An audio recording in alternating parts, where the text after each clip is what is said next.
Good evening प्यारे बच्चों, मैं साइकोलॉजी बाय आर के सर के यूट्यूब चैनल पर मैं आर के वर्मा आपका हार्दिक स्वागत वंदन अभिनंदन करता हूं। और हम लोग पढ़ रहे थे जीन पियाजे का संज्ञानात्मक सिद्धांत, और जीन पियाजे के विषय में संपूर्ण जानकारी हम लोगों ने पढ़ लिया था। और उसी के क्रम में अब हमको पढ़ना है तो जीन पियाजे की अवस्थाएं पढ़ना है, क्योंकि हमने जीन पियाजे का जन्म कहाँ हुआ, मृत्यु कहाँ हुआ, कब हुई, इनके गुरु का नाम कौन था, इन्होंने कब पुस्तकें अपनी लिखी, कितनी पुस्तकें लिखी, इन्होंने कौन सा सिद्धांत दिया, इसकी सबकी चर्चा कर लिया है। और जीन पियाजे की जो शब्दावली है उसकी भी चर्चा कर ली है। जीन पियाजे मुख्यतः चार अवस्थाएं हैं।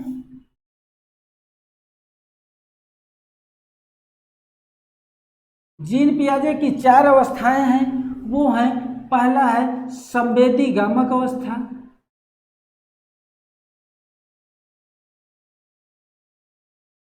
संवेदी गामक अवस्था। दूसरी है पूर्व संक्रियात्मक अवस्था,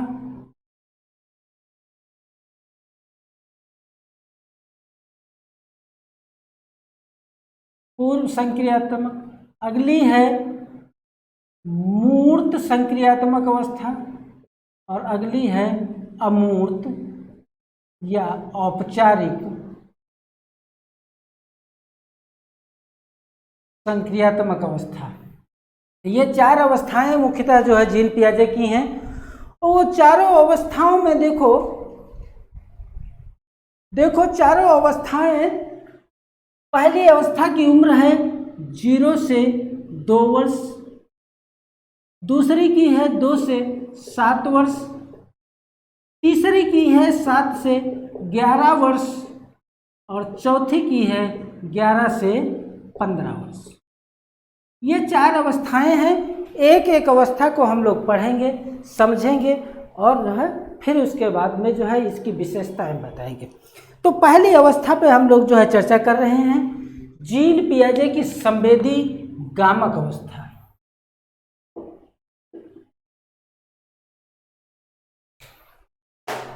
संवेदी गामक अवस्था। संवेदी गामक जब इसका नाम है तो इसे इंद्रिय जनित अवस्था, जब इसे इंद्रिय जनित अवस्था कह सकते हैं तो इसे संवेदी पेशी अवस्था कह सकते हैं।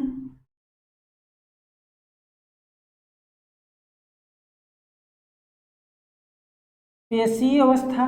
जब इसे संवेदी पेशी अवस्था कहते हैं तो इसे सेंसरी मोटर स्टेज कहते हैं। Sensory motor stage. इसकी उम्र मैंने ऊपर बताई है जन्म से 2 वर्ष। जन्म से 2 वर्ष इसकी उम्र होती है। और इसकी क्या क्या विशेषताएं हैं उसको हम लोग देखते हैं। देखो, पहली इसकी विशेषता है कि बालक जो कुछ सीखता है वो इंद्रियों के माध्यम से सीखता है। इंद्रियों के माध्यम से सीखता है तथा अपनी आवश्यकताओं की पूर्ति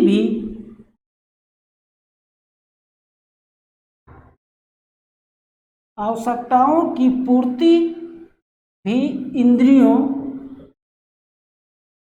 या ज्ञानेंद्रियों द्वारा करता है।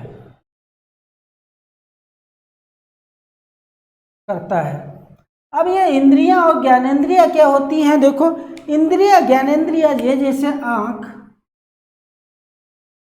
नाक, कान, आंख, नाक, कान, त्वचा और जीभ, ये इंद्रियां और ज्ञानेंद्रियां होती हैं।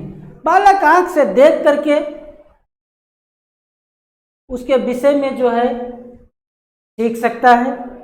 नाक से स्माइल के द्वारा वो बता सकता है। कान के द्वारा सुन करके वो सीख सकता है, बता सकता है। त्वचा यानी स्पर्श करके वो बता सकता है।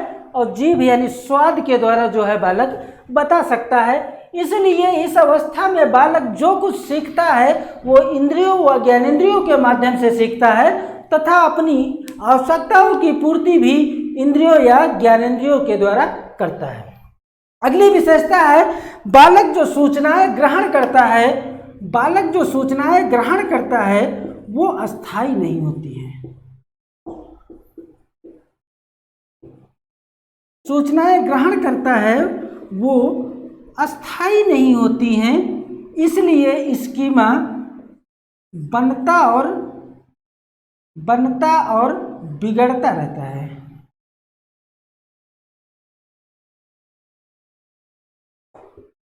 बनता और बिगड़ता रहता है। बालक कोई खिलौना अगर जो खेल रहा है और वो खिलौना खेलते खेलते अगर जो उसके मम्मी पापा उसे उठा करके अलमारी में रख दिए तो वो थोड़ी देर तक का याद रखेगा, फिर वो जो है भूल जाएगा, क्योंकि जो है वो थोड़ी देर के बाद भूल जाता है, उस खिलौने को याद नहीं रहता है। इसलिए स्कीमा जो है इस अवस्था में बनता और बिगड़ता रहता है। मनोवैज्ञानिकों का मानना है, अगली विशेषता देखिए, मनोवैज्ञानिकों का मानना है कि 20 माह के बालक के मस्तिष्क में 20 माह के बालक के मस्तिष्क में सूचनाओं का काल्पनिक चित्र बनना प्रारंभ हो जाता है, जिसे मनोविज्ञान की भाषा में वस्तु स्थायित्व कहते हैं। एक क्वेश्चन पूछा जाता है कि जो है बालक के मस्तिष्क में सूचनाओं का काल्पनिक चित्र कब बनना प्रारंभ होता है, या तो पूछा जाता है कि वस्तु स्थायित्व बनना कब प्रारंभ होता है। तो जो 20 माह का बालक होता है उसमें जो है वस्तु स्थायित्व बनना प्रारंभ हो जाता है। बालक की जो प्रथम भाषा होती है वो रुद्रन होती है। बालक की प्रथम भाषा रुद्रन या रोना होती है। ये बालक की प्रथम भाषा है। प्रथम भाषा होती है रुद्रन या रोना होती है, और बालक इसी रुद्रन या रोना के द्वारा अपनी बात दूसरे से बताने का प्रयास करता है, वह बताता है या कहता है। भले हो सकता है उसकी मम्मी ना दिखाई देती हो, लेकिन फिर भी वो बालक के पास एक ही भाषा है, रोना या रुद्रन, और वो गला फाड़ फाड़ करके रोने लगता है, और उसकी मम्मी जहाँ होती हैं उसको एहसास हो जाता है कि मेरे बेटा भूखा है, कैसा है, या नींद लगी है। इसलिए वो अपनी आवश्यकताओं की पूर्ति रो करके ही करता है। अगली विशेषता है इस अवस्था में बालकों में उत्तेजना बहुत ज़्यादा होती है। उत्तेजना बहुत ज़्यादा होती है, यानी बालक को अगर जो खिलौना चाहिए या जो है उसे खाना चाहिए या उसे सोना चाहिए, तो घर में क्या समस्या है, पैसा पापा के पास है खिलौने लेने के लिए या नहीं है, लेकिन उसे खिलौना चाहिए। सर्वाधिक उत्तेजना इसी अवस्था में होती है। अगली विशेषता है कि इस अवस्था के बालकों में आत्म केंद्रित होते हैं। आत्म केंद्रित होते हैं, और आत्म केंद्रित का मतलब आत्म केंद्रित भाषा होती है। बालकों की भाषा होती है जैसे निरर्थक शब्द। बालक निरर्थक शब्द बोलता है। हो सकता है कि उसके मम्मी पापा कुछ उसके शब्दों को समझ लें, लेकिन प्रत्येक शब्दों को नहीं समझ पाते हैं। लेकिन बालक के अकॉर्डिंग प्रत्येक शब्द का कोई ना कोई अर्थ अवश्य होता है, इसलिए बालक निरर्थक शब्दों का बहुत ज़्यादा प्रयोग करता है। बालक आत्म केंद्रित होता है। मैंने पिछले वीडियो में बताया है कि 2 से 3 वर्ष तक के बालक आत्म केंद्रित होते हैं, जबकि 3 से 4 वर्ष के बालक बाह्य केंद्रित होने लगते हैं। बालकों में वातावरण की वस्तुओं से वो भिन्न मानता है। बालक जो होता है वो अपने आप को वातावरण की वस्तुओं से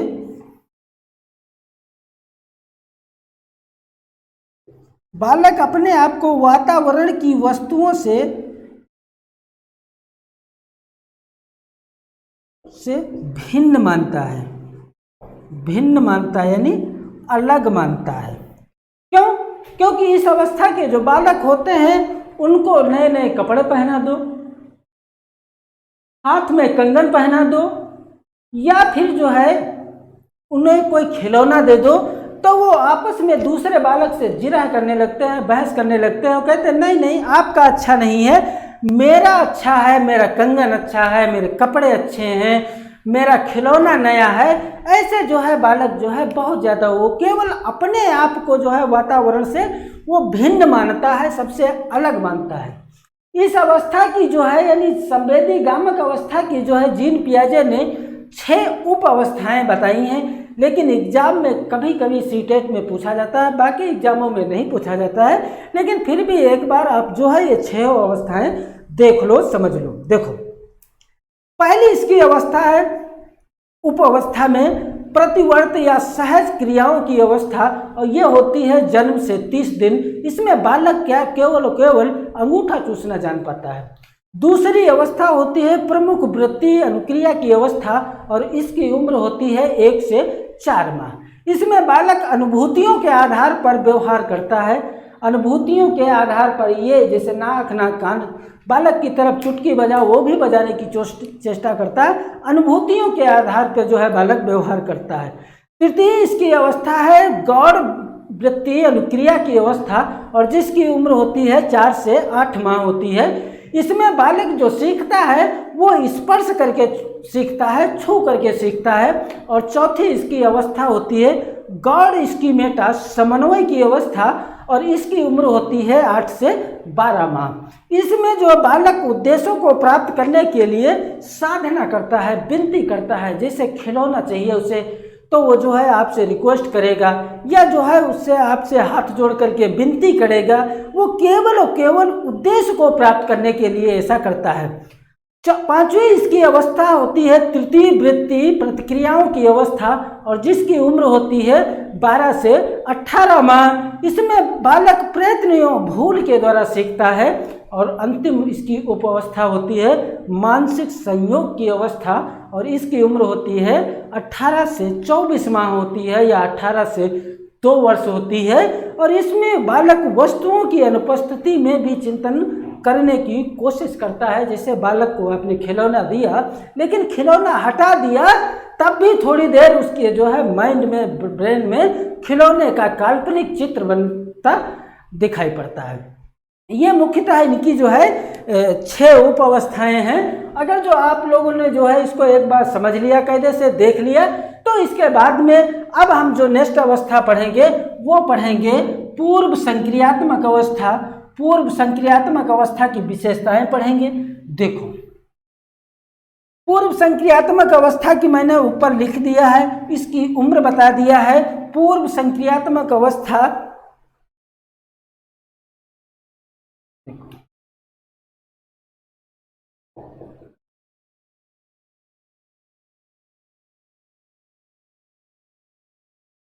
इसकी उम्र होती है 2 से 7 वर्ष।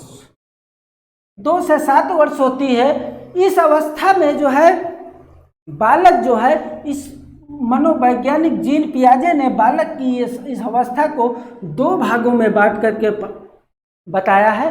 पहला बताया पूर्व प्रत्यात्मक काल,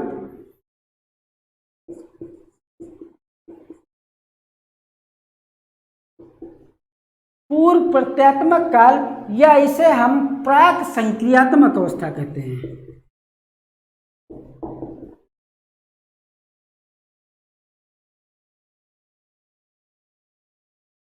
और दूसरी जो अवस्था होती है इसे हम आंतप्रज्ञ काल, आंतप्रज्ञ काल या अंतर्दर्शी अवधि।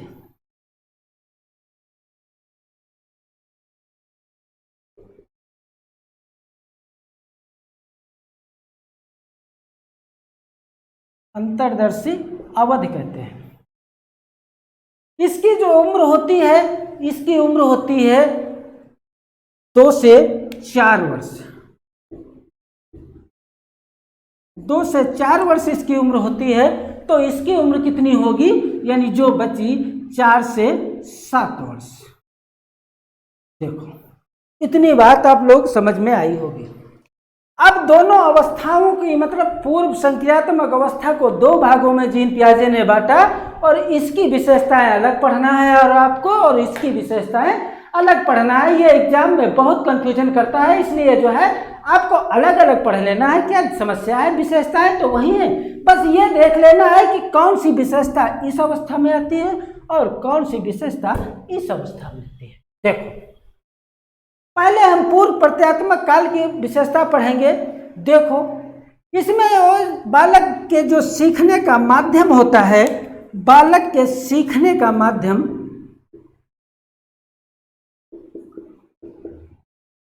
माध्यम तो अनुकरण और खेल। अनुकरण के द्वारा बालक सीखता है या फिर खेल के द्वारा सीखता है। दूसरी विशेषता है कि बालक जो है शब्द वस्तु, बालक शब्द वस्तु भाषा प्राणी आदि में जो है संबंध जोड़ लेता है। अगली इसकी विशेषता है बालक में सूचनाओं का विकास होने लगता है। बालक में सूचनाओं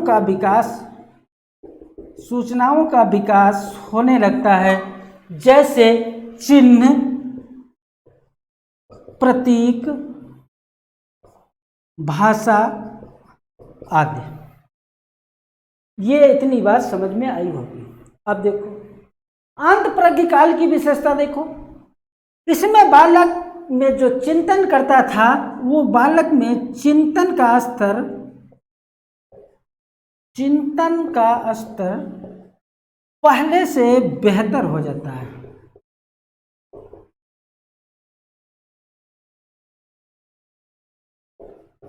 पहले से बेहतर हो जाता है यानी अच्छा हो जाता है। बालक में मानसिक विकास होने के कारण बालक प्लस माइनस गुणा और भाग आदि में बालक अंतर करने लगता है, लेकिन इसके पीछे छिपे तर्क को वो नहीं समझ पाता। इसलिए अगली विशेषता है ये कि हम ये कह सकते हैं कि ऐसे इस अवस्था में बालक में अनपलटावी का गुण पाया जाता है।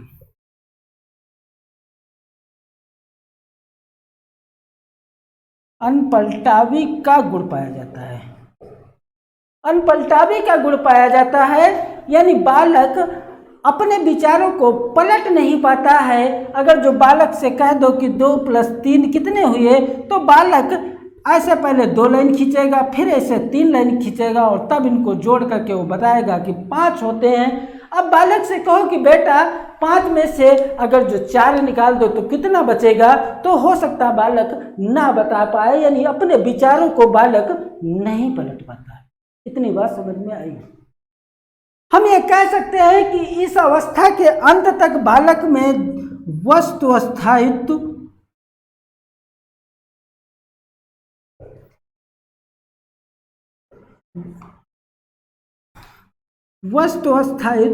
पूर्ण हो जाता है।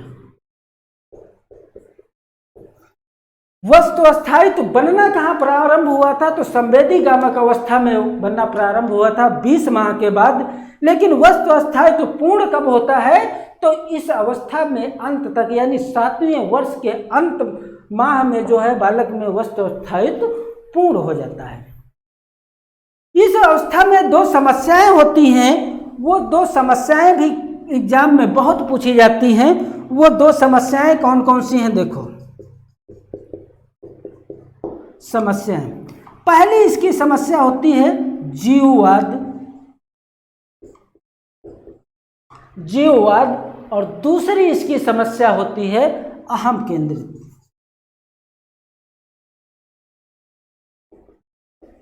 जीववाद और अहम केंद्रित। देखो जीववाद क्या होता है।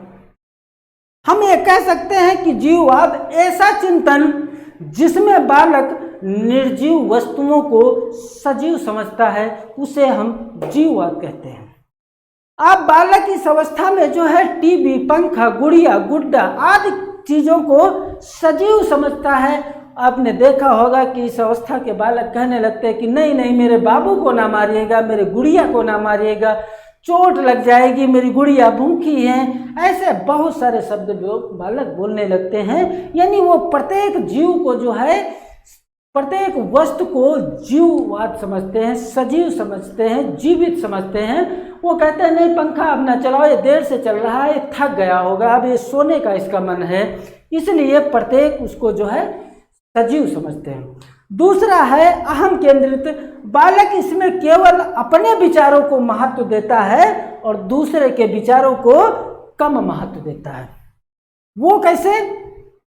अगर जो आप कहीं जा रहे हैं और बालक को साइकिल पे बैठाला, साइकिल पे बैठाल करके आप या मोटरसाइकिल पे बैठाल करके जा रहे हैं, तो बालक को लगता है कि ये बादल चल रहा है, सड़क चल रही है, ये पेड़ चल रहे हैं, तो ये सब जो है लगता है केवल। और अगर जो उससे बालक से कहो कि नहीं बेटा ये पेड़ नहीं चल रहे हैं, आप ही चल रहे हैं, तो कहता नहीं पेड़ चल रहे हैं पापा, देखो ये देखो पेड़ चल रहे हैं, ये देखो पापा बादल जा रहा है। ये केवल अपने विचारों को सही मानता है, दूसरे के विचारों को कम महत्व देता है। इस प्रकार से हम लोगों ने दूसरी इसकी जो है अवस्था पढ़े। अब जो है तीसरी अवस्था और चौथी अवस्था दो बची हैं, तो हम लोग जो है एक बार स्क्रीनशॉट ले लें, फिर तीसरी अवस्था जो है हम लोग इसकी पढ़ेंगे, मूर्त संक्रियात्मक अवस्था। चलो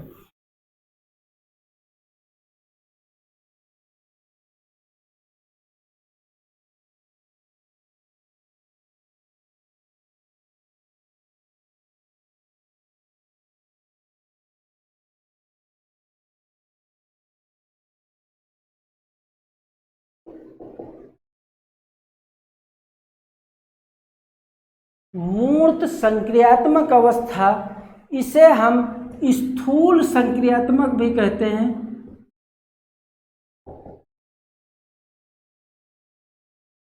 कहते हैं, और इसे हम ठोस संक्रियात्मक भी अवस्था कहते हैं।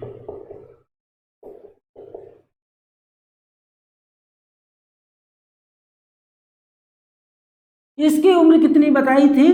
तो बताई थी 7 से 11 वर्ष। 7 से 11 वर्ष। देखो इसकी क्या क्या विशेषता होती है। इसकी पहली विशेषता यही है कि बालक मूर्त यानी प्रत्यक्ष वस्तुओं एवं बाह्य रूप से दिखाई देने वाले वस्तुओं में संक्रिया, विचार या चिंतन करने लगता है। बालक मूर्त वस्तुओं के बारे में चिंतन करने लगता है, चिंतन, विचार या संक्रिया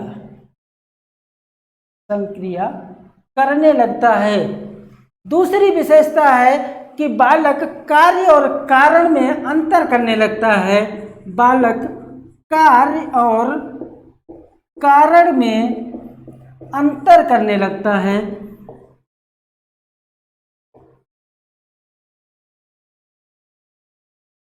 कार्य और कारण में अंतर करने लगता है, जैसे धूप में कपड़े जल्दी क्यों सूखते हैं। ये कई बार एग्जाम में प्रश्न आया है कि धूप में कपड़े जल्दी सूखते हैं, इसमें कार्य क्या है और कारण क्या है। कार्य क्या है? कपड़े सूखना, और कारण क्या है? धूप। इस अवस्था के बालक जो होते हैं, अगली विशेषता देखो, इस अवस्था के जो बालक होते हैं वो इस अवस्था के बालक समय, स्थान, दूरी, लंबाई, भार, ऊंचाई आदि में जो है आदि की जानकारी हो जाती है। आदि की जानकारी हो जाती है। इस अवस्था में बालक में पलटावी का गुण पाया जाता है। इस अवस्था में बालक में पलटावी का गुण पाया जाता है, यानी बालक अपने विचारों को पलट लेता है। लेकिन जो कि पिछली जो हमने अवस्थाएं पढ़े हैं उनमें बालकों में अनपलटावी का गुण पाया जाता है, लेकिन इसमें क्या होता है? पलटावी का गुण पाया जाता है। इस अवस्था में बालक का व्यवहारिक तथा यथार्थवादी भी होता है। इसी के क्रम में अब अगली अवस्था हम लोग देखेंगे, और अगली अवस्था है, देखो, अमूर्त या औपचारिक।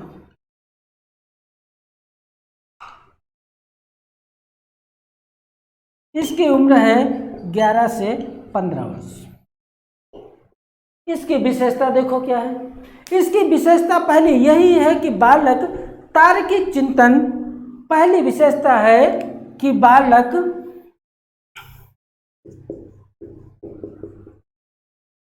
तार्किक चिंतन, शाब्दिक अभिव्यक्ति,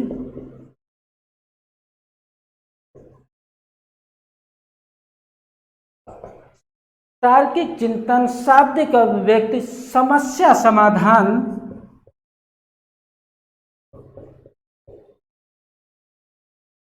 निपुण हो जाता है। समस्या समाधान में निपुण हो जाता है। हम ये कह सकते हैं कि अगली विशेषता इसकी यह है कि बालक कल्पना के आधार पर चिंतन करने लगता है।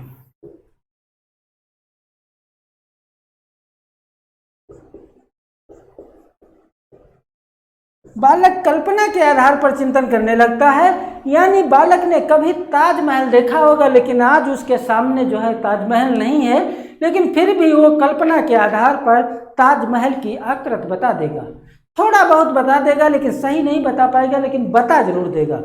या बालक ने कभी शेर देखा हो, हाथी देखा हो, लेकिन प्रेजेंट टाइम बालक के सामने नहीं है, लेकिन फिर भी वो उसकी आकृति बता देगा। यानी बालक कल्पना के आधार पर चिंतन करने लगता है। इस अवस्था की अगली विशेषता यह है कि बालक में स्कीमा यानी ज्ञान, स्कीमा यानी ज्ञान का पूर्ण विकास हो जाता है। पूर्ण विकास हो जाता है। स्कीमा या ज्ञान का पूर्ण विकास हो जाता है। ये मुख्यतः इतनी जो है विशेषताएं हैं, जो है जीन पियाजे की अवस्थाएं जो 4 हैं, और प्रश्न यहाँ से बहुत बनता है। आप जो है जीन पियाजे की कुछ आलोचनाएं हैं, आलोचनाएं इनकी देख लो कि कौन कौन सी हैं। आलोचना क्वेश्चन यहाँ से भी पूछा जाता है कि जीन पियाजे ने की कौन सी आलोचना है। तो पहली आलोचना यही है कि जीन पियाजे ने चारों अवस्थाओं को अपरिवर्तनशील बताया है।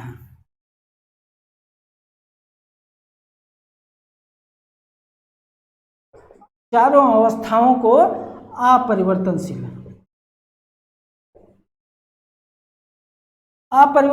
बताया है। यानी पहले बालक जो है संवेदी गामक में पहुंचेगा, फिर पूर्व संक्रियात्मक, फिर मूर्त में, और फिर अमूर्त में। इनमें जो है ऐसा नहीं हो सकता कि संवेदी के बाद डायरेक्ट मूर्त में आ जाए, या पूर्व संक्रियात्मक के बाद डायरेक्ट अमूर्त में आ जाए। ये चारों अवस्थाओं को अपरिवर्तनशील बताया है।